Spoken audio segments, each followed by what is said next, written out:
Good evening, viewers. Welcome to the National Leadership Program, a trailblazing show on the Stand for Her Land campaigns, a global campaign which has a footprint in Senegal, Ethiopia, Tanzania, Uganda, Bangladesh, and Colombia, and is driven by a grassroots network. We're live at the Serena Conference Center, and we have a panel. For now, we have a panel of 3 people. We'll be joined later on by the Minister of Lands, Judith Nabakova. I hope she's able to manage on time in regard to the traffic gridlock. But coming back to the topic, we want to shed the spotlight on the challenges that women face in regard to land rights, which bears parallels in the rest of the region, including Kenya. I would like to inform our viewers that this program shall also be aired later on this evening at 7:30 p.m. on NTV Kenya. A little bit of a background. Uganda's constitution prohibits discrimination based on gender and accords men and women the same status and rights provided for the right of every person to own property. It guarantees women equal rights with men, as well as it provides special help, protection for mothers and women because of previous historical discrimination against women. Despite the critical contribution of land as a resource, it is not equitably distributed. The position of women in land accessibility, control, and ownership is still precarious under the different tenure regimes in Uganda, as land continues to become a scarce commodity as large swaths are parceled out to multinational firms. Before we commence our debate, I would like to recognize our partners who have immensely contributed to have this program aired, including Uganda Community-Based Association for Women and Children Welfare, UCOBAG, National Land Coalition, which are the lead coordinators for the campaign in Uganda. I would also like to thank the Lands Ministry, which is a partner. Finally, but last but not least, I would also like to recognize the generous financial support from the Germany government for this campaign in Africa. So we have, like I said earlier on, we have a panel of 3, and we're going to be joined later on by the Minister for Lands. But for now, we have Francis Birungi, who is the Executive Director of UCOBAG, who is seated at the end. I have Dan Bazira, who is the Deputy Country Representative of UN Women Uganda. And I have Florence Akelo, a community leader from Toro District. To get the ball rolling, I would like to put this question to Florence Akelo, because this campaign is a global campaign, but it's going to be reflected, or it's going to be implemented right at the grassroots. As we are aware in Uganda, like elsewhere in Africa, the woman at the grassroots anchors a subsistence family. She provides for the family. She provides food. She provides food that is sold at the market. And when a woman is in a better financial position in a home, then there's a likelihood that the family is going to thrive or be in a better economic position. Now, land, like I said, is a very important commodity which anchors the well-being of families. Madam Akelo, I would like to know, as a community leader, how are you managing at the grassroots? What are those challenges that the woman at the grassroots is faced with? Yeah, thank you very much. The moderator, the problems that we have down there as challenges, one, these are the bullets points. Inheritance issues, myth that land is registered on a man. 3, lack of awareness in the community. These are the problems that women have in the community. And also poverty. Why poverty? Women or women cannot access justice. It is expensive for them because they are vulnerable. They are being abused. They are not being given the right to themselves. So it continues disturbing them as mothers in homes, knowing that a child is being centered when a mother or father, GBV, occurs in the family or in the community or in a clan. You find children suffer So most of the sufferings that children undergo, it's because of GBV in between the fathers and the mothers. So you find women continue being vulnerable. Wherever they try to set up themselves, they are being shut down. They are not agreed to make decisions.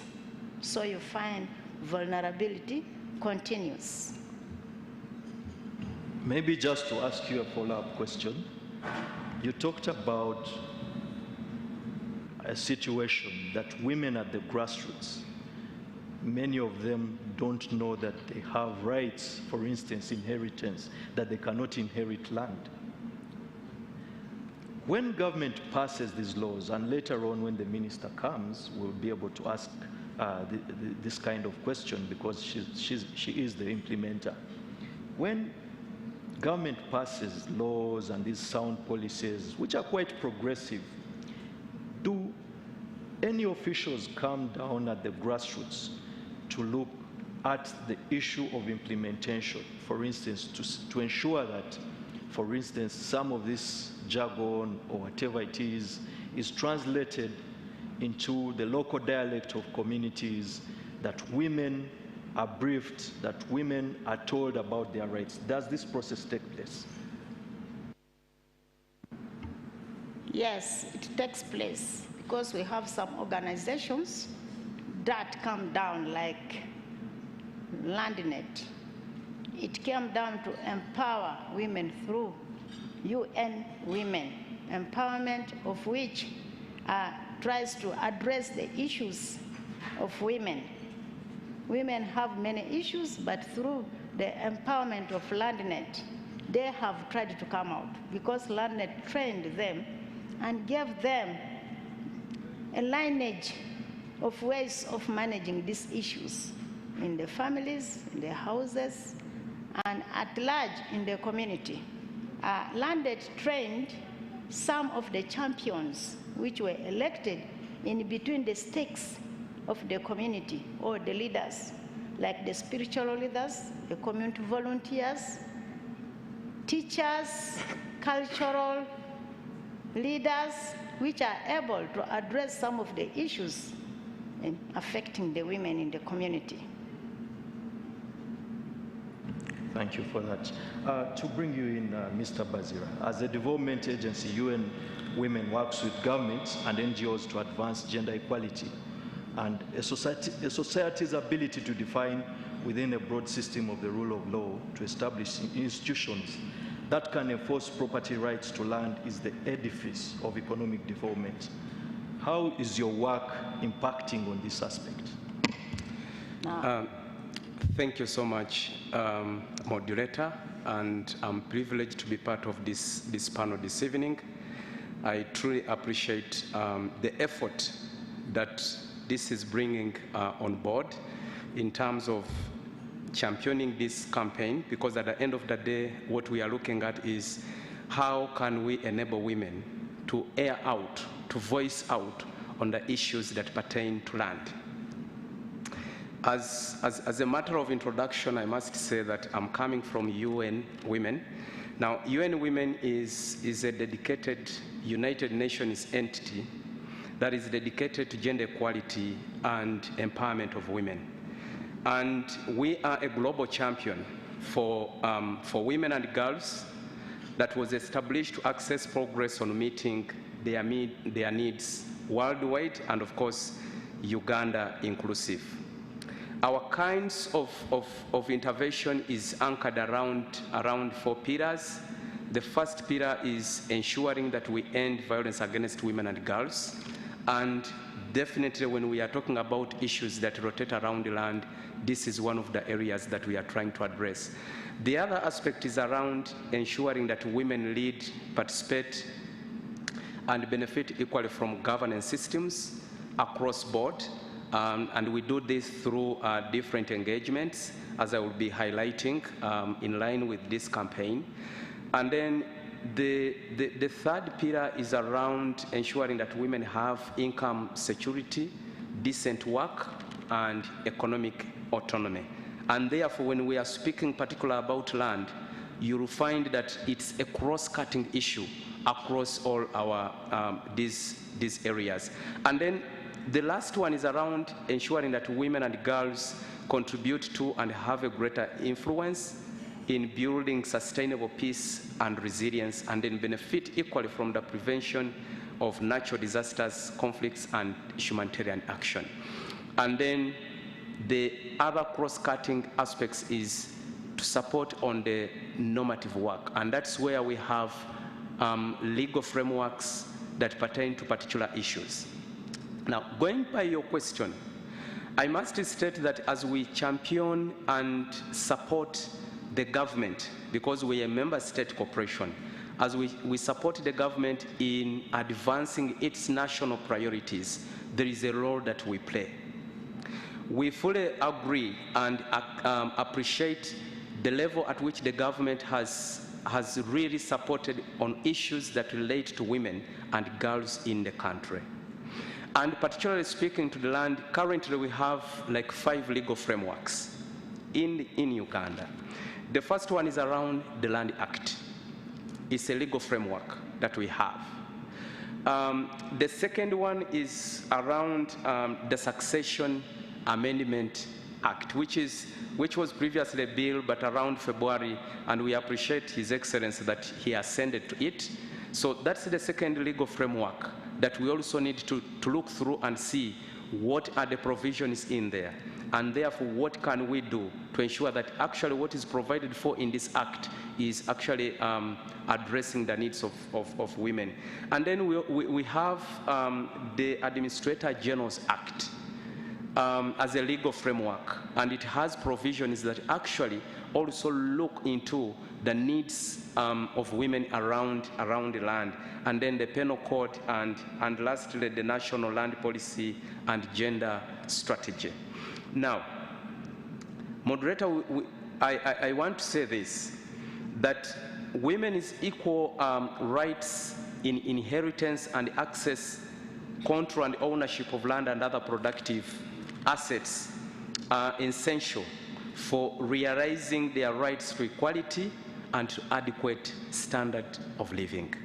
So if this is a right, the big question is, how do we ensure that the rights are enjoyed? This right is enjoyed by those that are supposed to be enjoying. And that's why we are in this campaign to say we need women, we need these girls to have rights to the land. Mr. Bazira, during the discussion with Akelo, who is a community leader from Tororo, I specifically asked her about the role of follow-up when laws and policies are passed. And she clearly articulated what then happens. But she seemed to portray a picture where there's the absence of government, but more a presence of civil society and an absence of government. Is this a concern that we need to look at? That government, on one hand, passes very progressive laws, policies, there's a lot of jurisprudence, progressive jurisprudence in the area of, laws that are going to engender women's rights, but we see very little in terms of practicability and enforcement. Thank you so much. Yes, Uganda is known to have very good policies, very good laws, passed well, documented well, but stays in the shelves. It's one thing to pass a law, and it's the other way to enforce the law. So there is a missing gap in there. We have the rights holders waiting for their rights to be given to them. But we also have the duty bearers, and particularly government is part of the duty bearers, to ensure that actually what has been passed is enforced. So I appreciate the development partners that are working with the different civil society organizations, the different women movement teams that have come out to champion some of these rights. But as a custodian, which is the government, there is a role to play. in terms of ensuring that actually these laws that have been passed are actually enforced. Because without enforcement of them, these are going to be drops in the ocean. Sustainability of what the CSOs are doing in the different communities, because it would be a different story in Tororo, and it's totally different from you go to Moroto, you go to Gulu, it will be totally different. So what is important here is to start having dialogues with the government agencies to say this is a law that has been passed. How can we ensure that we work collaboratively and champion this law to be enforced, to be implemented? Thank you. I would also like to inform our viewers that later on we'll be having live broadcasts in Lira district as well as Mubende. We'll have some kind of town hall debates that will be interactive. We'll be able to have audiences to ask questions which we shall put across to the panels. But to bring in Francis, you're the implementers of this Stand for Her Land campaign. And land is quite a holistic issue. And the campaign, the peculiar position of the campaign is it's going to be enforced right from the grassroots. We know that land relates to food rights. Land has a nexus with climate change. What is the position of an ordinary woman in Uganda in regard to land rights? And how can we ensure that the woman's position is taken care of within a very holistic context? Because as I said in the background, it's the woman who anchors the family through growing the crops and selling some of these crops at the market. Please. Thank you so much. To answer your question, I would say that I think for us as civil society organizations and also as Stand for Her Land campaign, we are coming from a position of saying that women's security of tenure or women's land rights is actually not an act of charity. Ensuring that women have rights to land is not an act of charity. Women are not being done a favor when governments put in place policies to be able to ensure that women, as well as girls, are able to exercise their land rights. So it's not a charitable act, and women are not being done a favor. As a matter of fact, it's a fundamental human right. It's a right that women and girls have and should have the same way boys and men have. So for us, that's where we are coming from, that this is a human rights issue.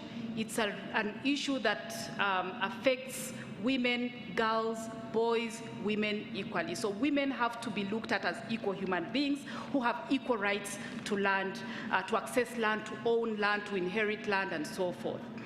Also, in addition to that, we are looking at women's land rights as being very foundational to development. Without women having access to land or secure rights, we find that it's very difficult to have sustainable development because you have left out almost half of the population from the development process. So women's land rights is actually a development issue. It's very central to attain sustainable development goals. And if you look at the different goals that we have, the different development goals that we have at national level, but also at global level. Look at the food security. You mentioned very well that women are the primary producers of food. They are the primary users of land. So if they don't have security of tenure, if they don't own this land, then it's very difficult for women to invest their time, their resources, their energy to produce enough food to be able to feed their homes, to feed the communities and the nation at large. But beyond that, we also see that women's land rights is very central to poverty eradication. So livelihoods, especially for women, depend on land. And when women have secure land rights, they're able to generate income from this land, from the land-based livelihoods activities. And we have seen that when women have income, when they generate income, many women invest this income in their homes. women will invest this money as a priority to the children's health, to having adequate housing, to health issues. So you see that to education of the children, nutrition, and so forth. So you see that really women's land rights is very central, not only to development of homes, communities, but also at the nation and the globe as at large. So women's land rights is that important. It's that critical that we must be having this conversation. Beyond that, I also want to bring the relationship between women's land rights and climate action. We know for sure that climate change today is one of the biggest challenges that we are facing as a globe, that is, the climate change is really tied to land in the sense that when you look at the effects of climate change, they really impact on the land resources. The agricultural production is lowered by climate change effects. The livelihoods that are dependent on land are also affected. Climate change also affects forests, water, and you see that these are the resources that women depend on to be able to provide their care work. So there is a very strong relationship between women having secure rights and climate change. If women do not have secure rights on land, it is very difficult for them to be able to invest their energy and time to be able to get involved in climate action that will build the resilience of their communities. So that said, all these positions women as central to development of our societies, as central to the development of our communities. So women land rights is very critical because without women having secure rights, it will be very difficult for us to attain sustainable development goals. And that's why we are coming up with this campaign to say, look here, this is not a charitable issue, it's a development issue, it's a human rights issue, it is an issue that concerns all of us, men and women, and we need to come together to be able to make sure that women are able to enjoy their rights the same way men enjoy their rights. Francis, very good. And just a follow-up, you talk about security of tenure, and you also mentioned something that is very distinct, that if a woman has a security of tenure and there's a safety net and there's income coming into the family is likely going to be financially stable than the other way around. And in our audience, I can see Dr. Kobusinje, one of the authors of the book, Before the First Oil Drop. And they carried out research in the Albertine where project-affected persons were relocated. And some of the things that they discovered are very revealing. For instance, as you are aware, during the compensation, money was only transferred to husbands. Women were not involved. So what happened? Men went on a marriage spree. Men married the second, third wives. They had drinking competitions. They did all sorts of silly things, and the money went to waste. Now, what happened to the women and the girls? The women who would have better invested these funds did not have any money anymore. So the kids dropped out of school.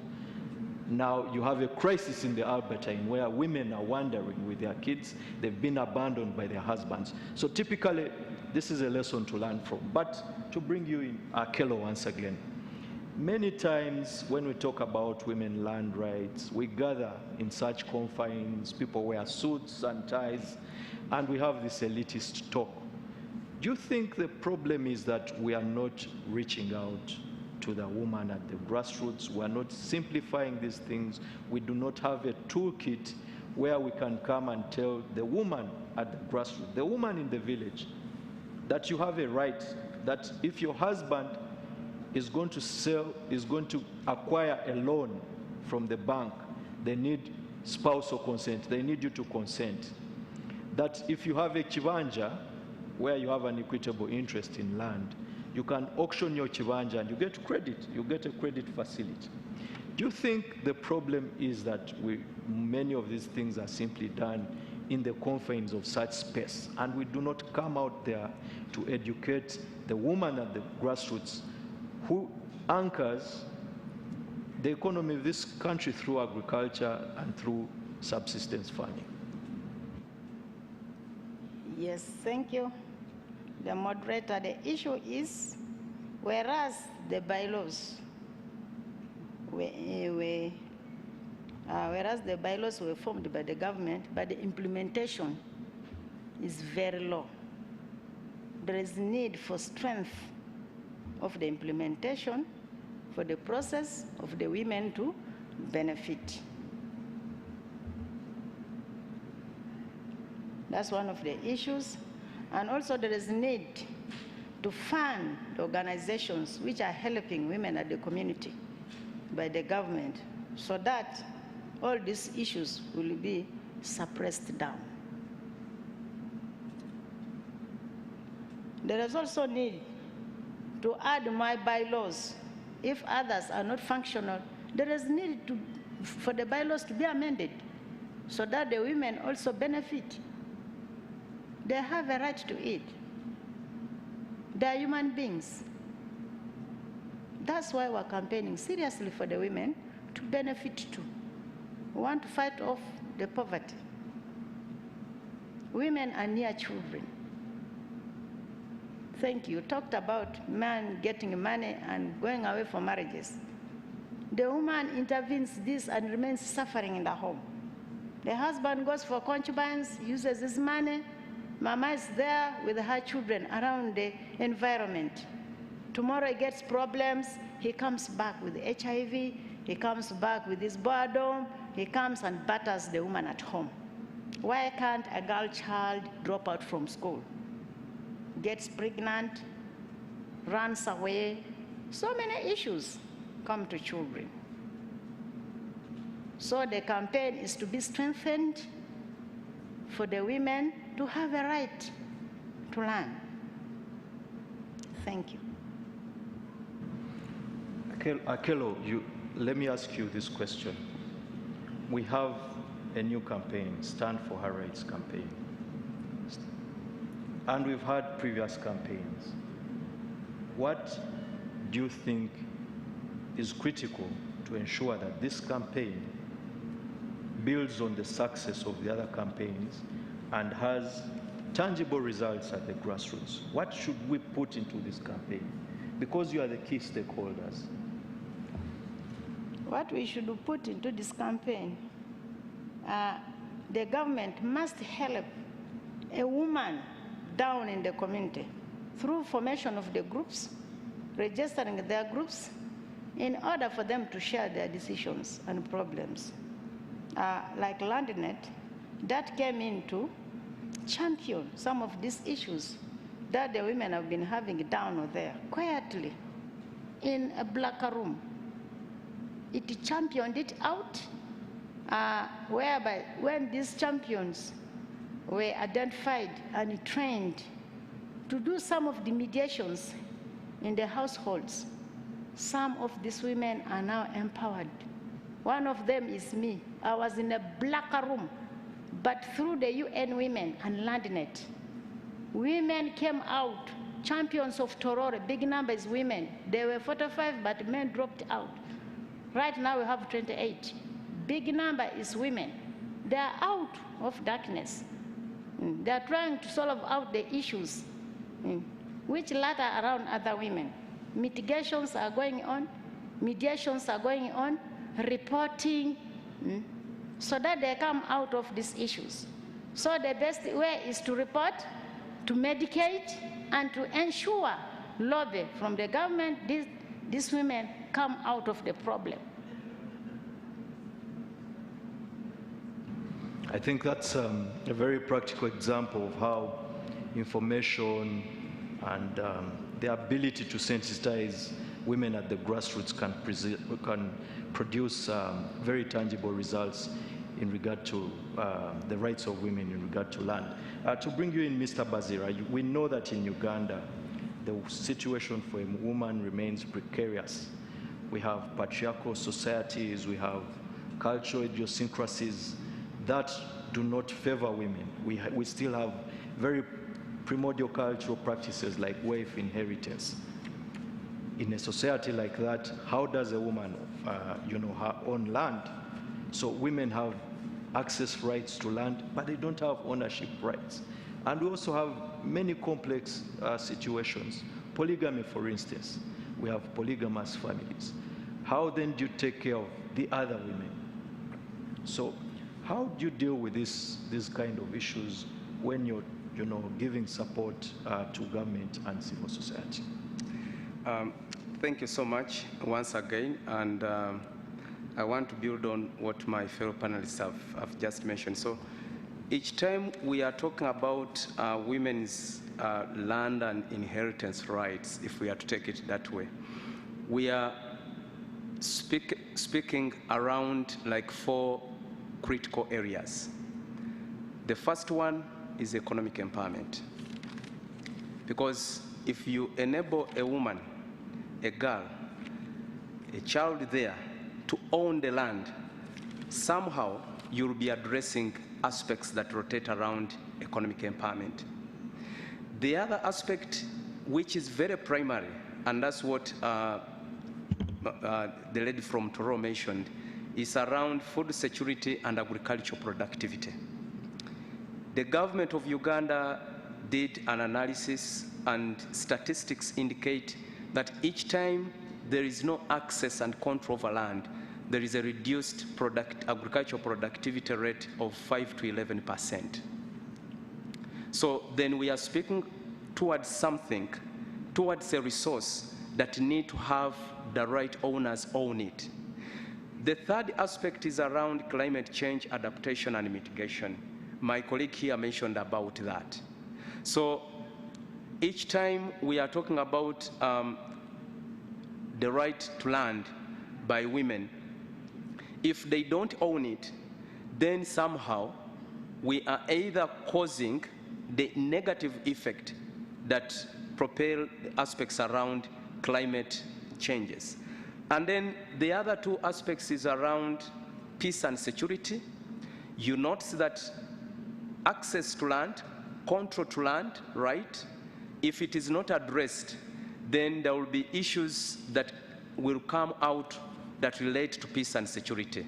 And then definitely the elements around violence, the harmful practices against women and girls. Now, your question of how do we address some of these elements?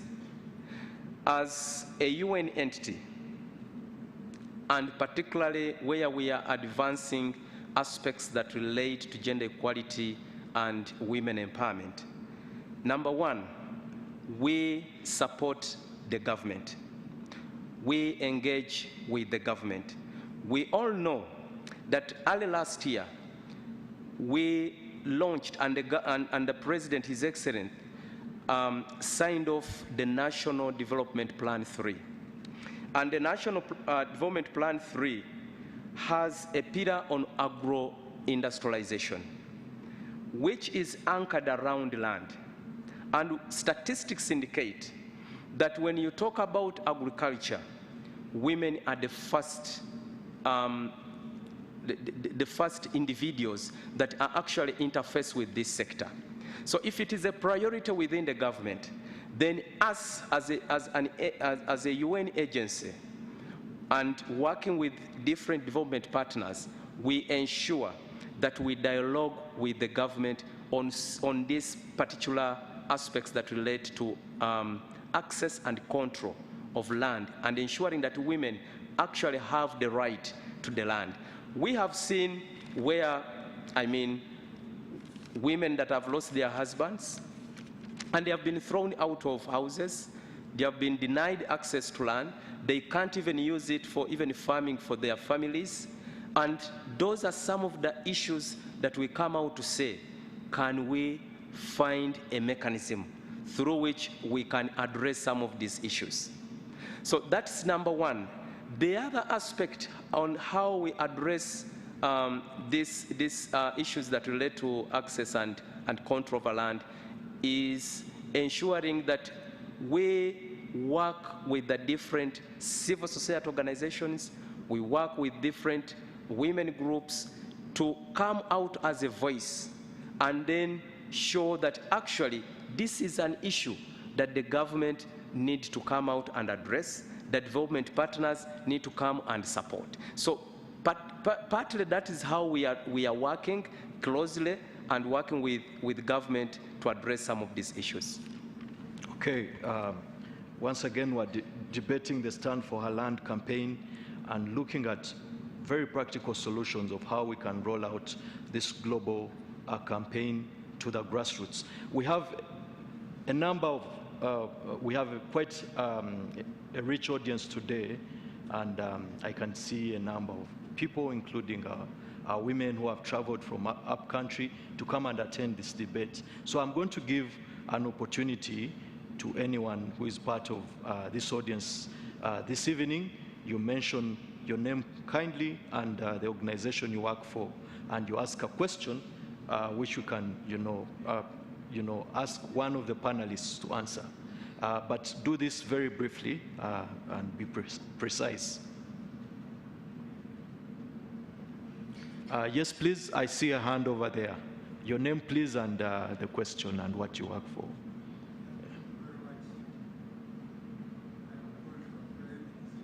Can you be a little bit audible? There's a microphone. Thank you very much, moderator and panelists. I am called Kakura Emi Kizito. I work for Life Concern, a national NGO based in Zombo district. Mine is not a question, it's a very brief contribution. In 2019, FAO did a study about land ownership, particularly on women in Uganda. UPOS did another study in 2016.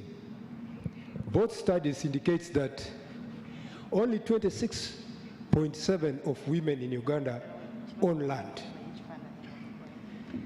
Now, the study went further to look at how much of this land is being used by who for production, like the panelists have spoken about. The study reveals that 77% of the women are the ones engaged in agricultural production over the land which is owned majorly by men. Exactly. Only 23% of the men are engaged in agricultural production on this land. That therefore means that this campaign should refocus on empowering the grassroots woman to first of all secure land rights. It must focus on the culture which is suppressing women from land ownership. And I think I want to agree with the panelists, the laws are there. But when it comes to letting the women know the laws so that they use the law to fight for their rights for land ownership and productive use, the government is doing little about that. It is mostly civil society which is doing that. Therefore, my appeal is, as we go out under this campaign, let us focus at how much can stakeholders contribute to enable women get land certificate which can secure their rights. On my right, I have one of the community women. As Life Concern, we supported them. 30 of them now have secured certificate of customary ownership. And the challenge they have been facing is that the cost of getting documents which can justify ownership of their land is too high. And I think it's one of the things we should engage government on. It is a very tedious process. There should be actually an affirmative action to give room for the women to get that certificate so that they feel confident. And then the last one is, we have supported them all right. Now, those who are confidently using their land face the challenge of getting the resources, the financial resources, which they can deploy on this land so that they can produce enough food and fight against food insecurity, income insecurity, and others.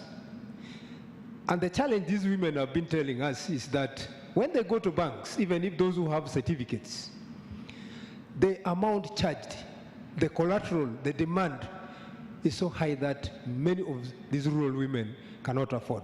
I think as civil society and government, we should engage banking institutions to try to revise the conditions for women to obtain financial resources so that they can put the land to productive use. Thank you.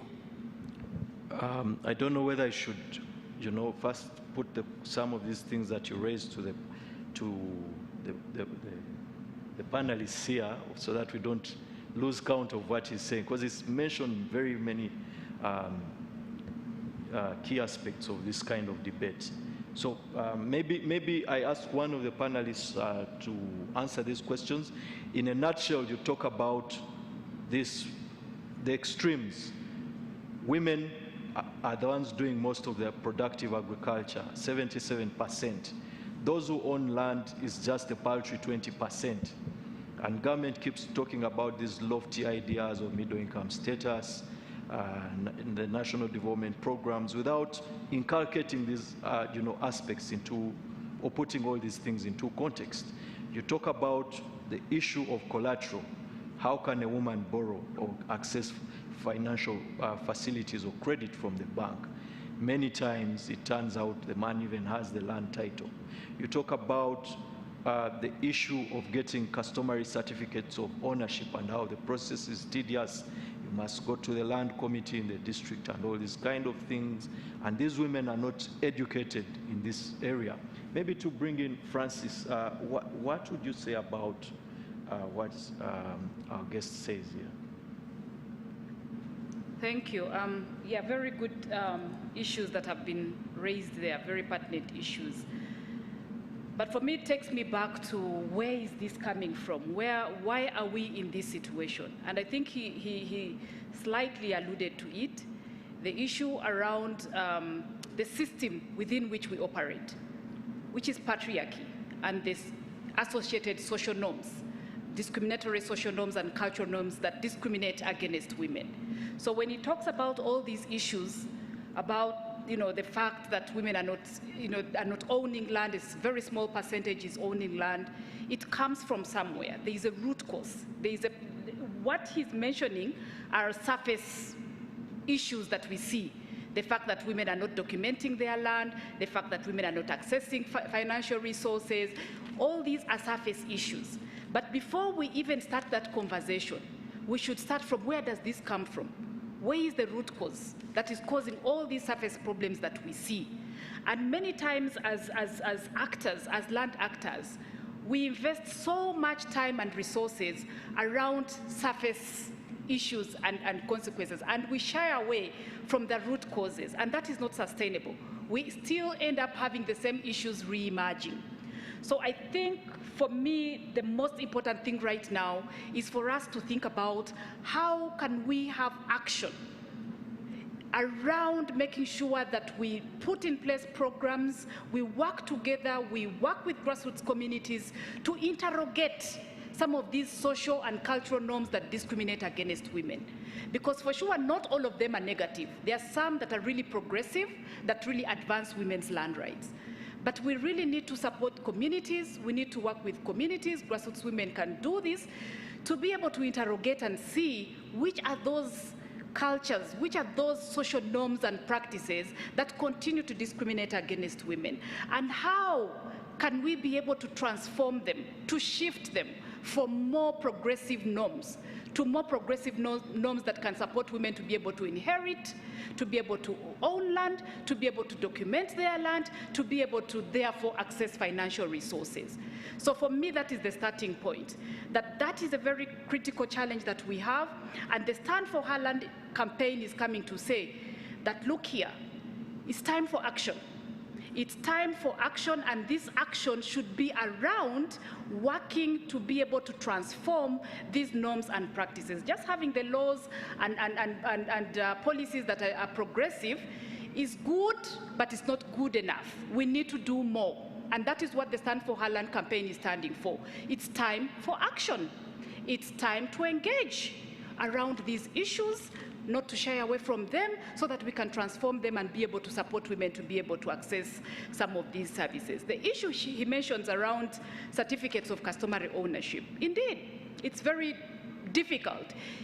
Certificates of customary ownership, the process of acquiring certificates of customary ownership, if you compare it to the traditional methods of acquiring any form of ownership, it's actually it's not expensive.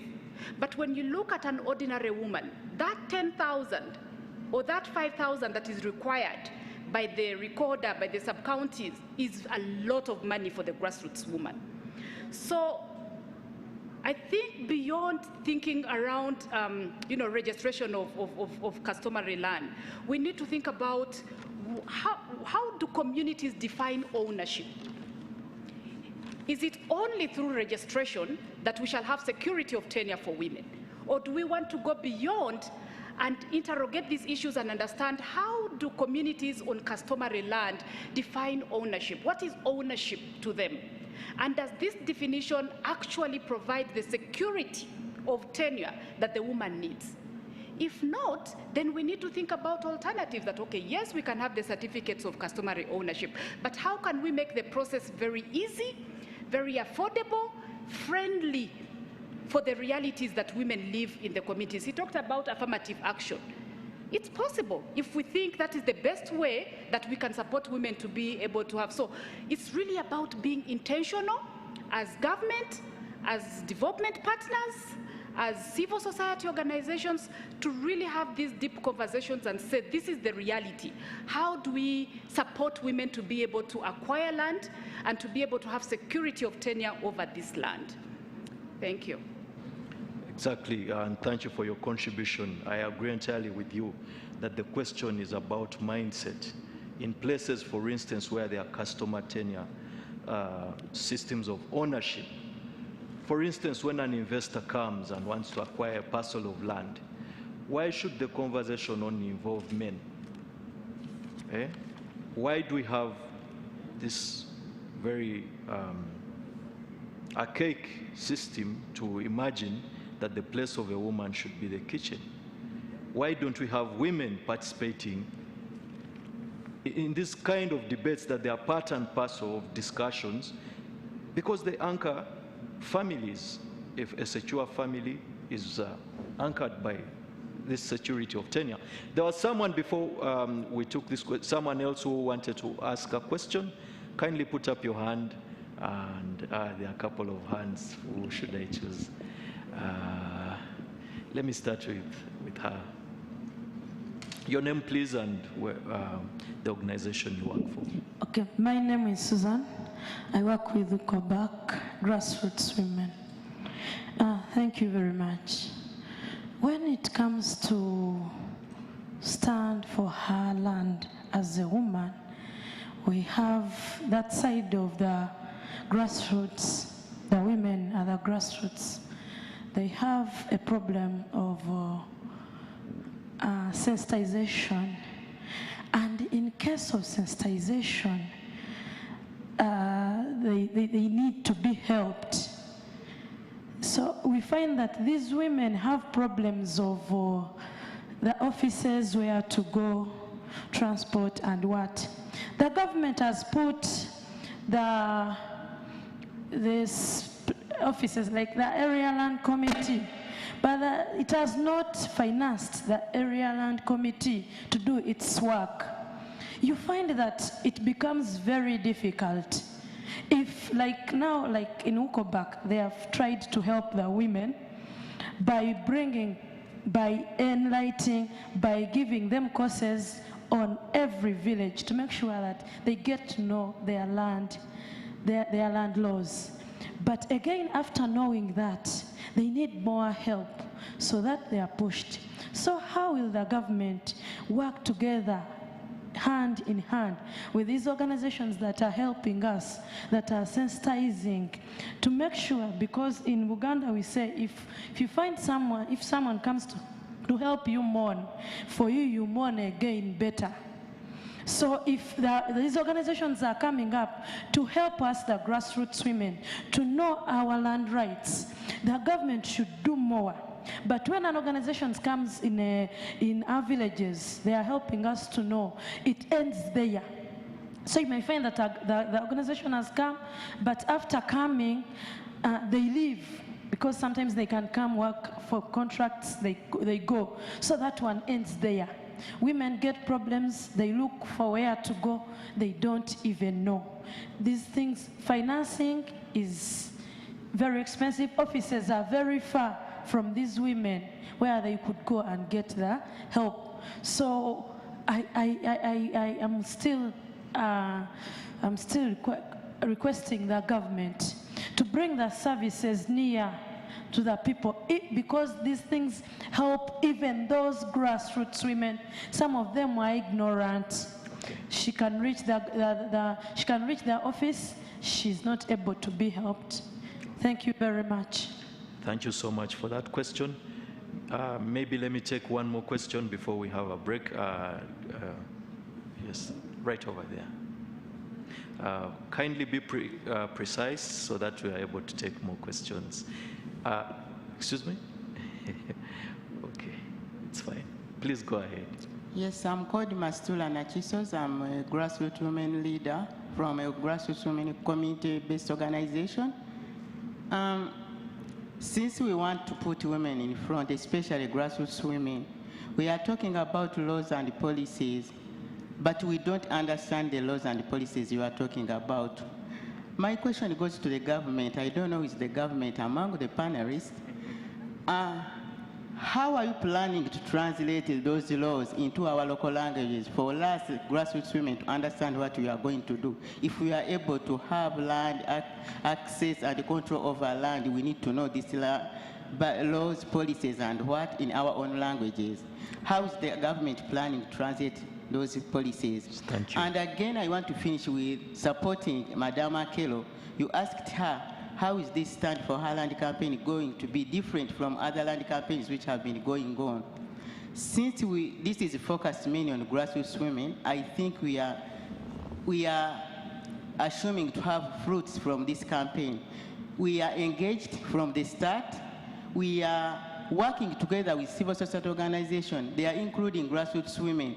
So I think by doing so, we are hoping to get a lot from the Stand for Her Land campaign. Thank you so much. Yeah, maybe just one more question. Dr. Kopsinje can ask a question, and then we give a chance to the panelists.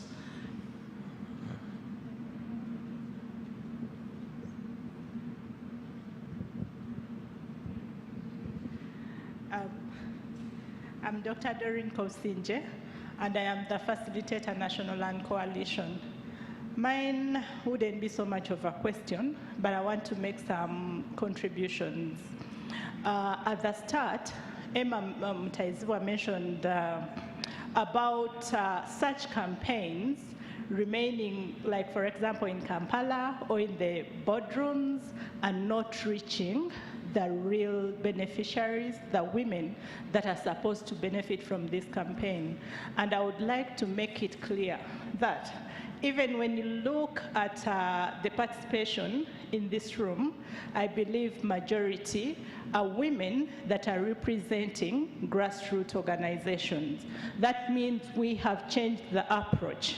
We want to include these women so that they can put their issues when it comes to land ownership or access and utilization across, and we need to listen to them. And then one of the other things that this campaign is contributing to is, you have said the campaigns have been many and have come and gone. And we are saying we are not starting from scratch. We are building from what other campaigns, from what other initiatives have put across. And we are saying we recognize what the women's land rights movement is doing.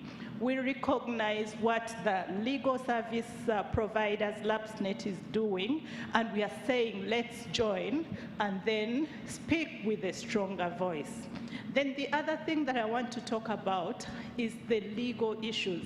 We are saying that this campaign is going to create awareness amongst the women, but also the men, because we have an aspect of social norms that Francis talks about. But we are saying, before we are making all this noise, do women know their land rights? Can women actually stand up for themselves and claim for these land rights? And we are saying this campaign, that is what we want to do. When we equip the woman with confidence, with esteem, with knowledge, and they can demand their rights, that is different. An example is you've talked about the succession Act being passed. If a woman knows that even if I'm a widow, I have to claim some of the things that my husband has left behind, that alone will equip her to demand for her rights. And the other thing that we are contributing to as this campaign is the people, the structures that are supposed actually to guarantee rights to the women. Do they have the knowledge? Do they have the resources to use to implement this? Do they have, she has talked about the area land committee. Can they come and inspect and demarcate and carry out mediation? Do they have the resources? Those are the things that we want to address in this campaign. Thank you very much. Thank you, Dr. Kovsinje, and the other guests that made a contribution. I still recall the two questions, the question of the information gap and the question about the ability to be able to transplant these very elitist documents, the laws and policies to the grassroots to ensure that they are translated, they are understood by the ordinary women. We have just a few minutes before we take a commercial break, so I'm going to give the panelists each to respond. Each of them should spend about a minute, and we'll wrap this up because we're going to take a commercial break. Kindly, maybe we'll start with you, just within a minute to respond, and then we'll have her as well. Okay, thank you so much, and for those comments and questions. Briefly, I can say that we already have hanging fruits where we can start from. And one of them is, of course, the laws that we have. That means that there is a positive kind of upward movement. Otherwise, we would not be here challenging what is not existing. So then, what do we need to do in support to the government? One of the critical issues that we need to look at is how can we support the government to design a dissemination strategy that will, number one, ensure that the messaging around the laws are translated in languages that people can understand. Because it's the first step is to ensure that actually people understand what they are demanding for. Until you understand that, until the women understand that, it will be very hard. We'll keep on having all these kinds of meetings and so on. So us, as a UN entity, this is what we recommend as UN Women, that we need to work together with the government, design a very clear dissemination strategy to disseminate these laws in different kinds of languages, use community barazas to explain what these laws entail. If we are talking about the Succession Amendment Act, what does it entail? What is contained in there? So briefly, that's what I can say. Thank you for that. We're going to take a commercial break, but before we take the commercial break, I would like to inform the audience that one of our guests, the Minister of Lands, Honorable Judith Nabakova, has finally arrived. She was busy. We're grateful that you've been able to spare time to attend this very important discussion about women land rights. We're now going to take a commercial break, and when we come back, we are going to engage the audience in Lira and bring in one of our colleagues. So we'll be able to take questions and put them to the audience and the panels, and to make it very interactive. Let's have a commercial break. We've been discussing the Stand for Her Land campaign.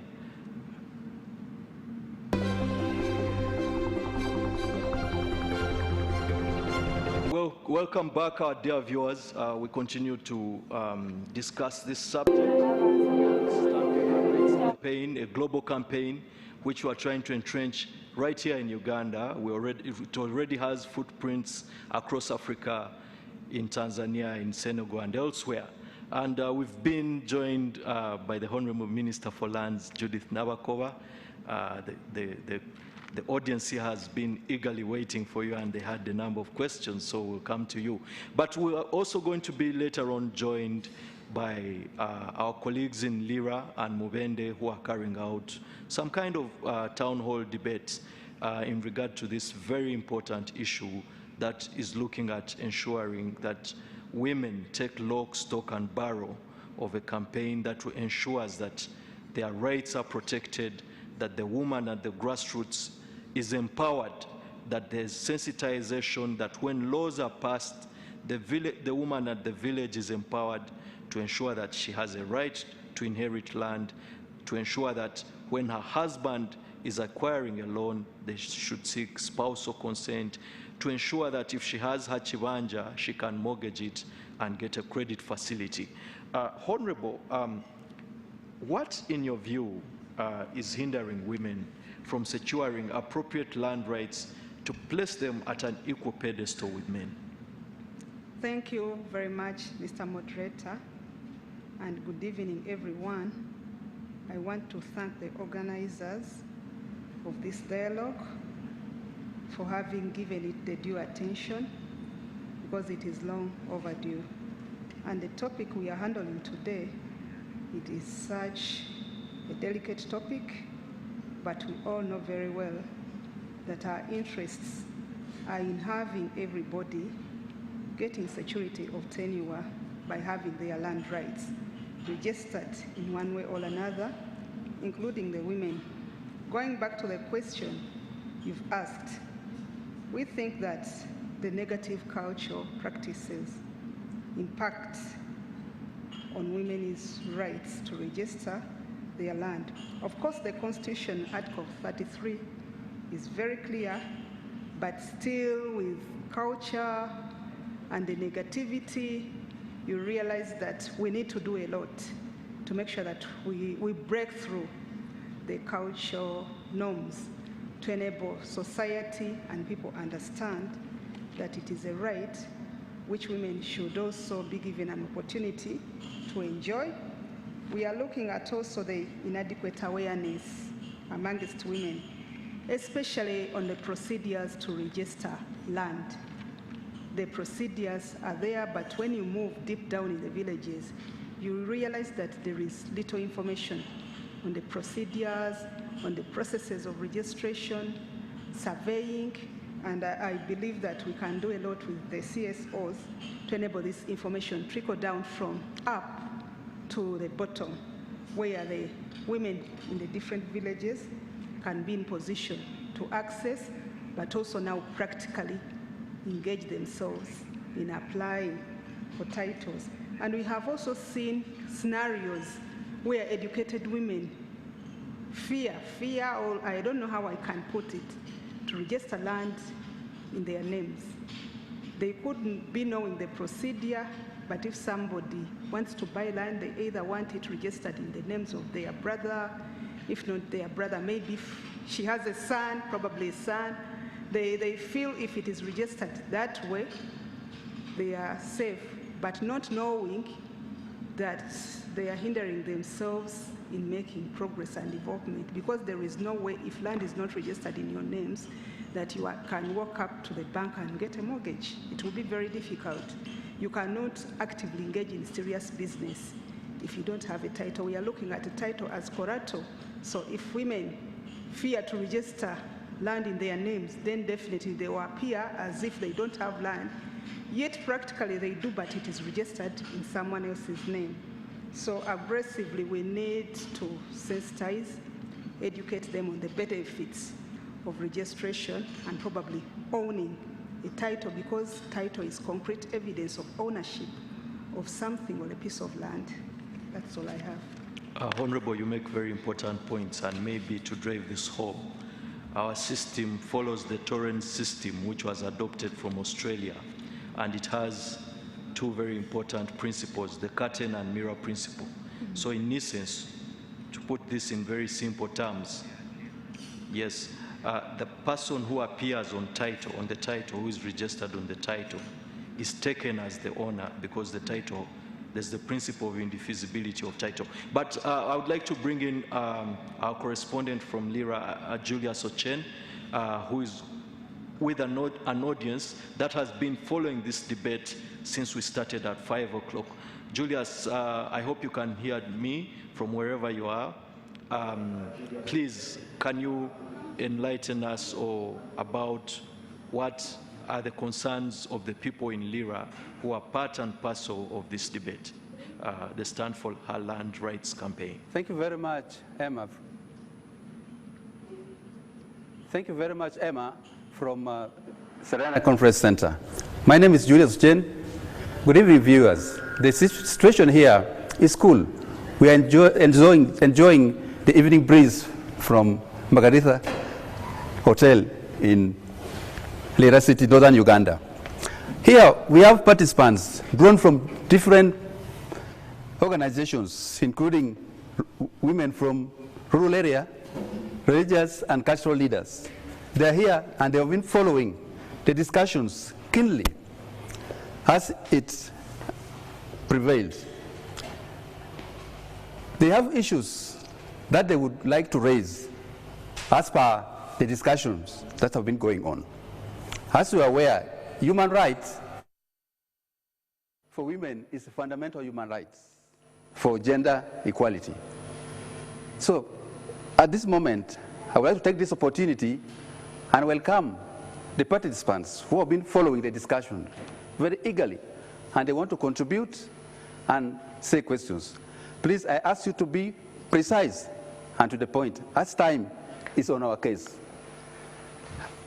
I start by inviting Aliro Rebecca. Aliro Rebecca, please, hurry up. Time is on our case. Ask the question. If you have a contribution to make, I give you 1 minute. Within 1 minute, we will have already summarized your question or comments. Please.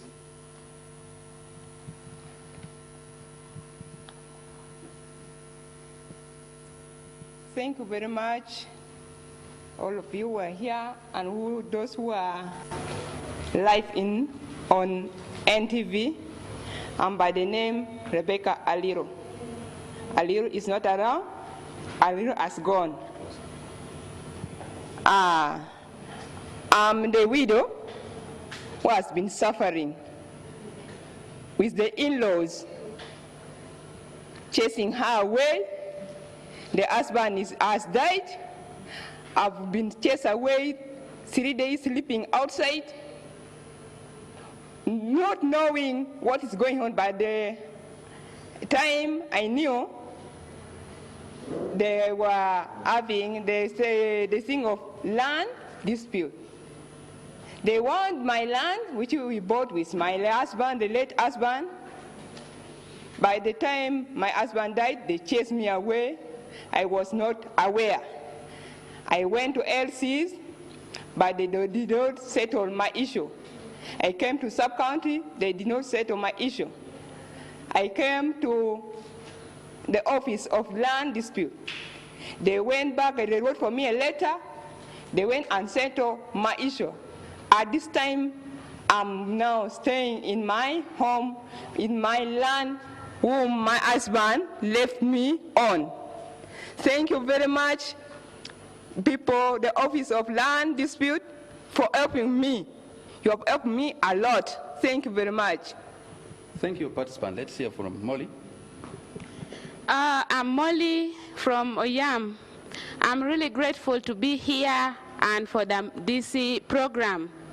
I also had the same issue, but this one is with my husband. I had 3 children with him, but when he wanted to sell the land, I tried to argue with him, and he chased me away with the children. And as I talk, I have all these children with me. We are just renting and trying to support them in school. Of recent, someone connected me to Land Justice Network, who are helping me, and I thank God for them. May the Almighty God keep blessing them as they support we women. But I'm appealing to the government of Uganda, if you really want to help women, please reach the grassroots and know what is happening. Otherwise, we and the land are the properties of these men, and we are not allowed to talk upon. Thank you very much. Thank you, Molly. Let's hear from Mr. Rech. Yes, our viewers, this is Julius Orech. I have a question to ask to the panelists.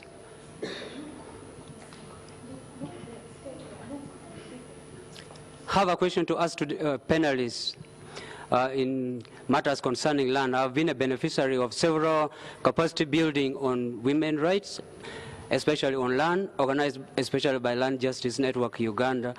There is this scenario in this region where ladies, when it comes to matters of land, sometimes they are produced at home, ladies and boys, but when the distribution of land comes in, they are always done when these ladies are all married. I mean, they are in their respective families. But when things don't work out very well at their homes, they come back and find the lands already divided to the boys. Such people have nowhere now to settle, and most of them are living in trading centers. I would want to know from the panelists, what does the government of Uganda have for such people, not only to settle their issues of land, but to restore them into their parental families, given the fact that the land is divided in their absence and they do not have portions left for them. Thank you. Let's hear from the last participant, Rebecca Apio. Good evening, viewers, all protocol observed. I am called Rebecca Apio. I'm the Executive Director for Land Justice Network. The challenge we have on issues of women's land rights is access to information. Unfortunately for us, most of our interventions are time-bound. The projects are limited, and we've made all efforts on sustainability measures. But as you've all heard, issues of land rights are surrounded by various dynamics. For example, legal issues. We have laws changing every day and night, and therefore sustainability is still a challenge. My ask for all of us as we prepare for the Stand for Her Land campaign is that we should think out of the box on how we are going to handle the sustainability measures, so that even after the lifetime of a project, we still have people within the community who can help the women who are suffering. Thank you so much, viewers, and thank you so much, our participants. Thank you very much. Participants from Lira, Northern Uganda. Thank you, Emma. Back to you. Thank you so much, Julius. Yeah. Thank you, Julius, and our dear panelists and guests. I guess you've been able to hear the views of the people at the grassroots. We are going to quickly bring in our correspondent, Barbara Naloeso, who is in Mubende. I kindly ask you to be very precise so that we can take as many questions as possible and be able to bounce them off the panelists and the audience.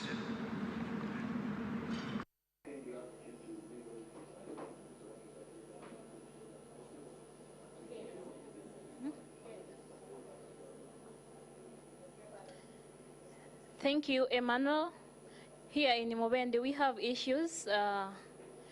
We have issues of children evicting their parents, their mothers from land. We have, like for example, today I've been at our RDC's office.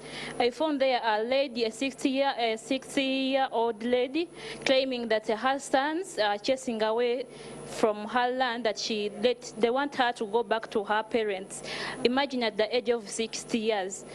Another issue here in Mubende, there is inequality, gender inequality in families, whereby women are discriminated from sharing equally, from sharing land and properties equally.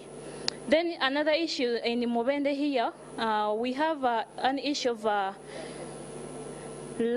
mass eviction, and this has resulted to early pregnancies and marriages where women or the young ladies go to men looking for survival.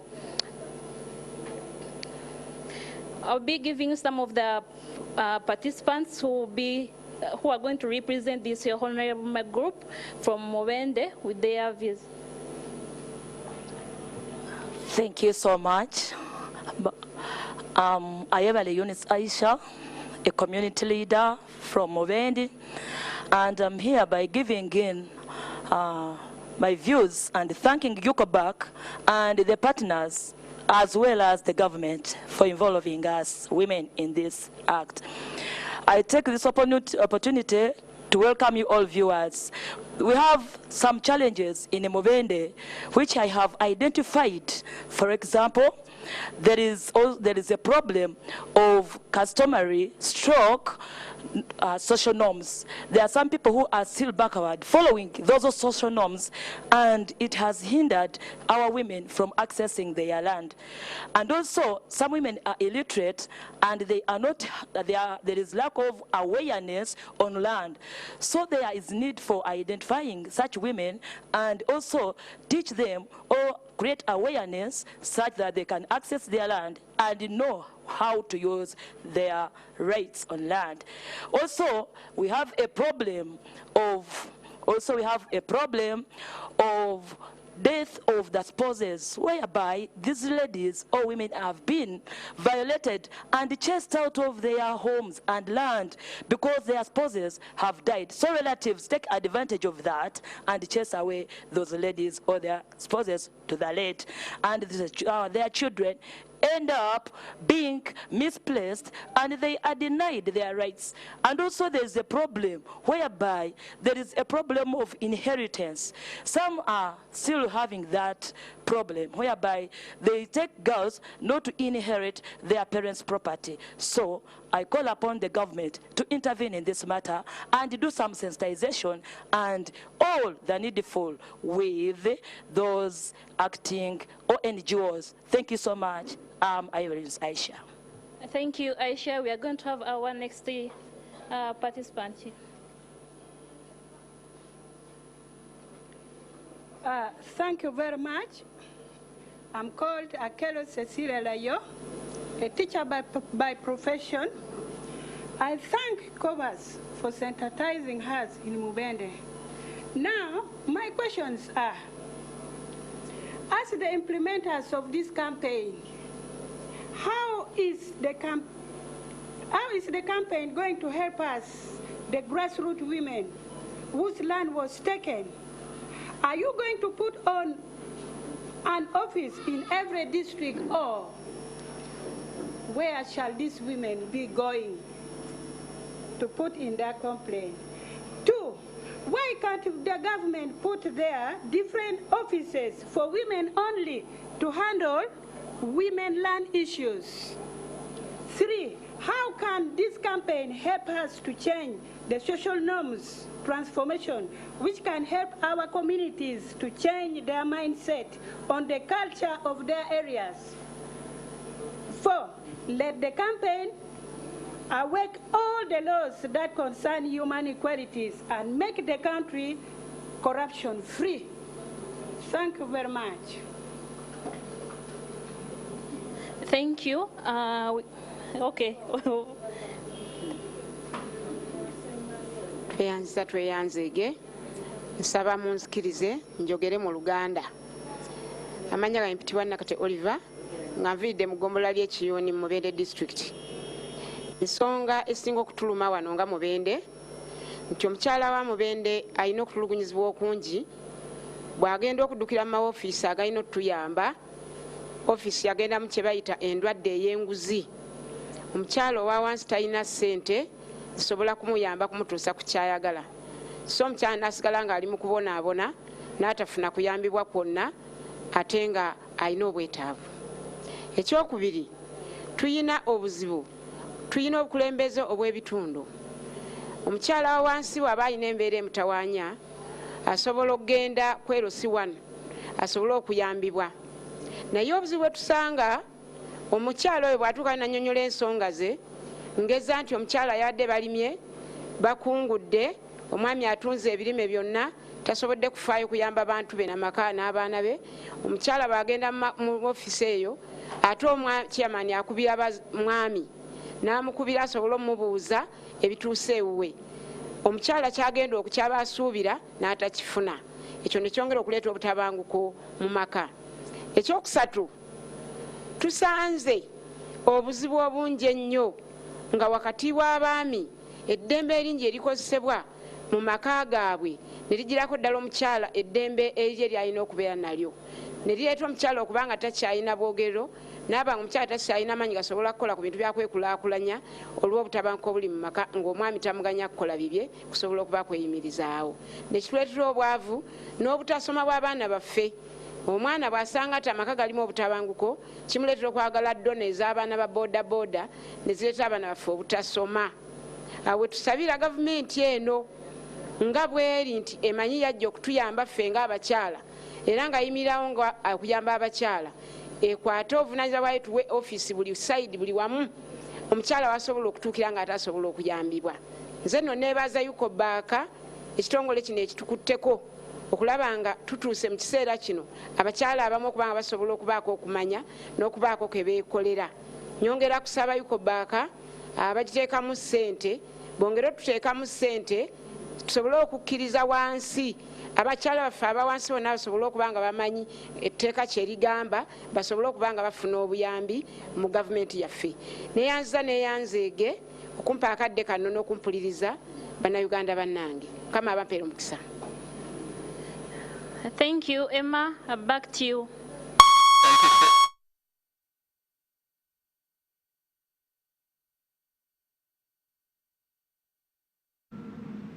Thank you so much, Barbara. Thank you so much, Barbara. For those who don't understand the local dialect, I'll try to sum this up. The last speaker, in essence, she talked about 3 or 4 things that I recall. One, she says, whenever they try to go to the LCs to, voice their grievances, there's a corrupt system and they face challenges. 2, she talked about the fact that when there's produce at home, when they cultivate and they have produce to sell, the man goes to the market, sells the produce and doesn't, give any penny to the woman. And 3, she talked about gender-based violence because of domineering males in the family. This is purely the tyranny of patriarchy that we've been talking about. And she says at the end of the day, when there's conflict in a family, the kids can't go to school, they end up doing all these kind of menial jobs to survive. I must also share about the collective guilt of what the women across Lira and Mubenda have expressed. The fact that the strand that we see is many women are being chased away, and yet they have a right of inheritance, widows, and it's such a pity that we are still grappling with this problem.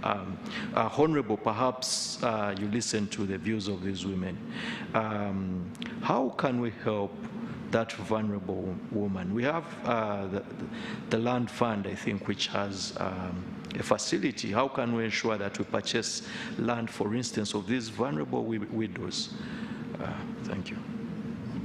Thank you very much for the question. And I want to thank the participants who are not in this room for having expressed their views. They are genuine views, and I think I've been getting complaints related to those that have been expressed today. What can government do to help the women out there? I believe government put in place the land fund, but honestly speaking, land fund can never be adequate to solve the issue of land tenure security. That's why we are working with partners to ensure that we get support to enable us at least reach out to the most vulnerable. And where we have worked with partners, we have managed to deliver as a ministry, and women's land rights have been captured in some of the districts where we have been.